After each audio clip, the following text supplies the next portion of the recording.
Hey guys, how's it going today?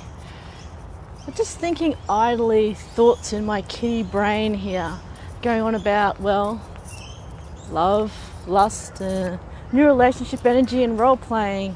I was thinking more about how some people, they think they're in love, but they're really in lust.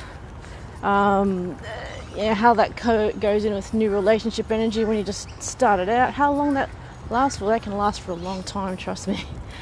I think for some people it lasts for ages. Or they just keep developing new relationships in order to get addicted. I mean, they're addicted to that new relationship energy. And role playing, a lot of people will, I guess, confuse all of that together. And there was an interesting question about, are relationships and feelings in the kink world more intense than those in the vanilla world? Because they just sort of had a letdown and they're like, oh, well, we kind of knew the score, but I'm still disappointed. I need to get over it, but it's taking a lot longer. I'm like, well, yes and no. Because of what we do, they can be a lot more intense because of the added element of it not being the same as regular relationships. But at its core, they're all the same as regular relationships. At the very basis, you're humans, you're people, you have feelings. There's only different elements, different ways of looking at things, and different, extracurricular activities that we have. Now, love, a lot of people always think about romantic love when I talk about love. Not so. Lust, kind of obvious. New relationship energy is always an interesting one. And I talk to people a lot about sub-frenzy, new relationship energy. You're confusing the chemicals and stuff that's going on in your brain, the feel-good chemicals, with love, all that sort of stuff. And roleplay. Now, why does roleplay come into it? I'm not just talking about roleplaying in the kink sense, but roleplay as in tabletop roleplaying, as in Dungeons and Dragons roleplaying. I know, geek and me coming out. I can't help it. Why do I put that in there? Because there's a term or phrase called player knowledge. Not player as in like player, but a player is as in, the rules of the game, capabilities and all that sort of stuff. But in this given situation, in this context, in this storyline, in this situation, I said situation twice, what does your character know? Based on that information, not the information that you know, what would your character do in that situation? Now, why is this important in kink and relationships and all that sort of stuff? What does it have to do with love, new relationship energy, lust, and roleplay?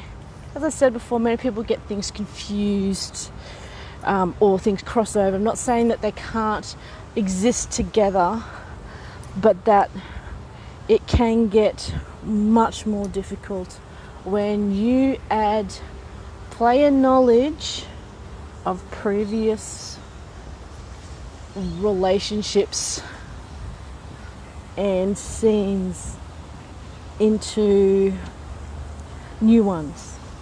Can be, not saying that you have to exist only on character knowledge, but when it comes to things like, can I trust this person, blah, blah, blah, I'm like going, well, is it the same person as before?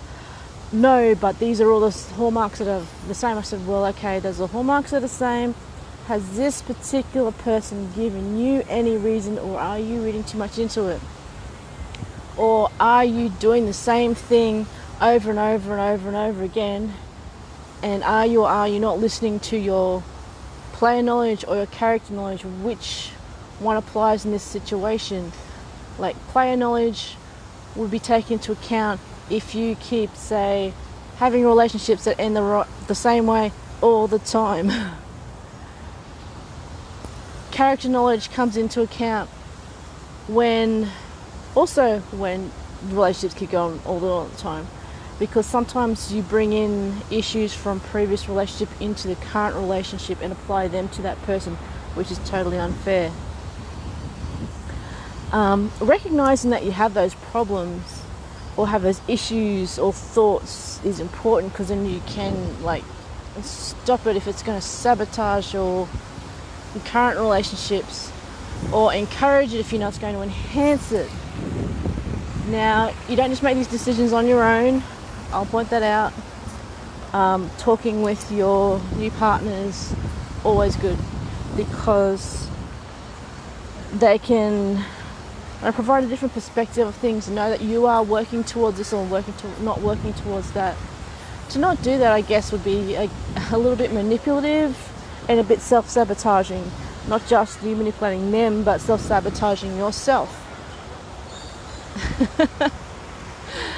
Because if you follow that line of thought, if someone doesn't know, this is one thing I get, is if someone doesn't know that they're being tested against whatever benchmark that they don't know about, they're always going to fail. Particularly if you have a certain or one only objective, or very small limited objectives in mind for that test. Especially if you say, I don't know when things are going to be right, or when something is enough. If you don't know when something is enough, the people that you are testing are always going to fail, because there is no benchmark there. It's just on a whim. You're setting yourself up also for failure. Not good for self-esteem and stuff like that. So, because sometimes things will be tested, tried, and then you go, okay, well, I didn't expect that. That doesn't mean it's good or bad because it wasn't something that you expected. It's just a thing. You go, okay, well, obviously you had something going on in your mind, you had something specific in your mind, those are your own experiences and your own biases, and you go, okay, so why did that particular thing happen? Essence of science and stuff like that. But yeah, very important.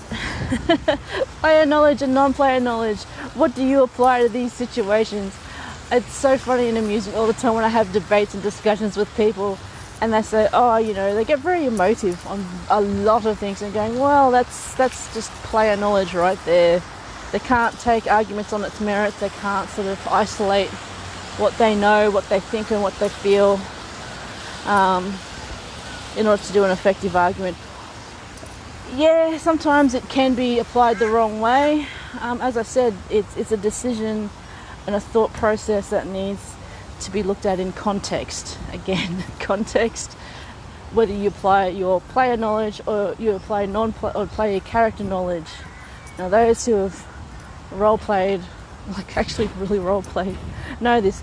And people who are DMs can spot whether people, your players, are actually using player knowledge and non-player knowledge in a game.